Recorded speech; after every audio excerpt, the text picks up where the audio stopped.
Salam sejahtera kita semua.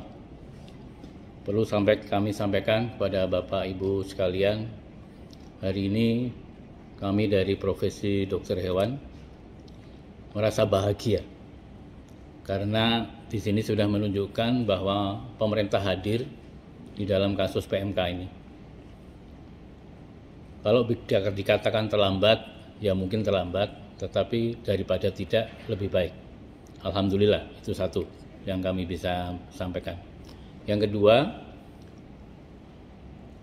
kami berharap di dalam Satgas ini tidak hanya dalam kasus memberikan pengobatan atau vaksinasi saja kepada PMK, tapi bagaimana membawa Indonesia bebas kembali dari PMK.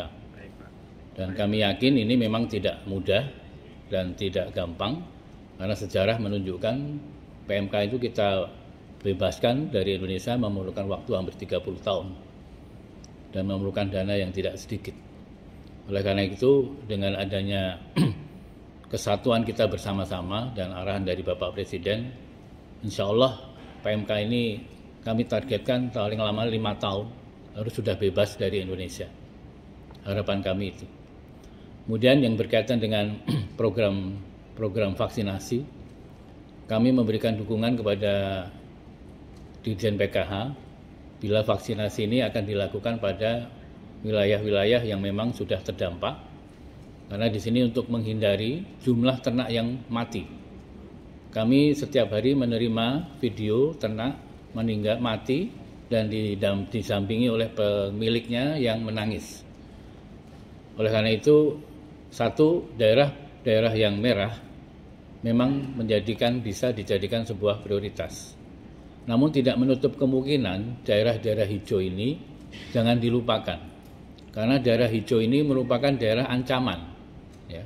Kami tadi sepakat bahwa Sumatera, Jawa, kemudian Bali, NTB, selain Sumbawa merupakan prioritas yang harus dilakukan.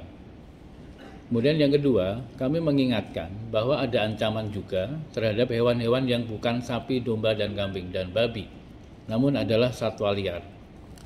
Kami mengharapkan rapat berikutnya kalau bisa dari Kementerian Lingkungan Hidup bisa disertakan, karena saya sudah meminta data apa yang terjadi apabila PMK ini sampai masuk ke satwa liar. Maka beberapa satwa-satwa kita bisa terpapar oleh PMK. Satu masuk di kebun binatang Ragunan saja, ini sudah bisa menyebar ke seluruh binatang yang ada di Ragunan.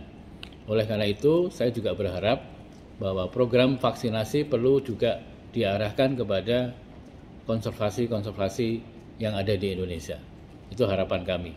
Kemudian selanjutnya, berkaitan pelaksanaan vaksinasi, kami PBDHI, seluruh anggota kami yang ada di Indonesia yang tercatat di organisasi kami ada kurang lebih 15.000 seluruh Indonesia.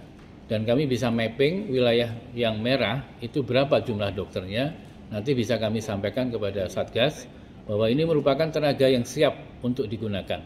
Sehingga kalau bisa menggunakan dokter hewan dan para medis, itu juga mengatakan sudah cukup. Tidak perlu melibatkan tenaga-tenaga lain, tidak seperti COVID.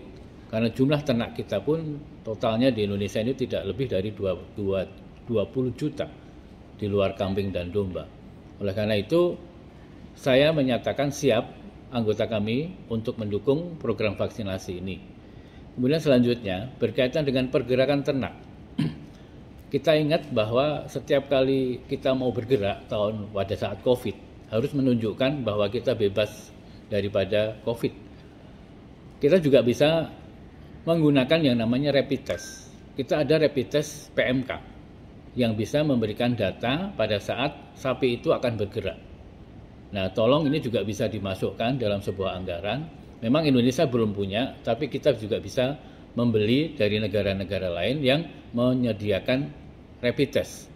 Karena kalau harus menggunakan rapid test RT-PCR mungkin membutuhkan waktu yang lama.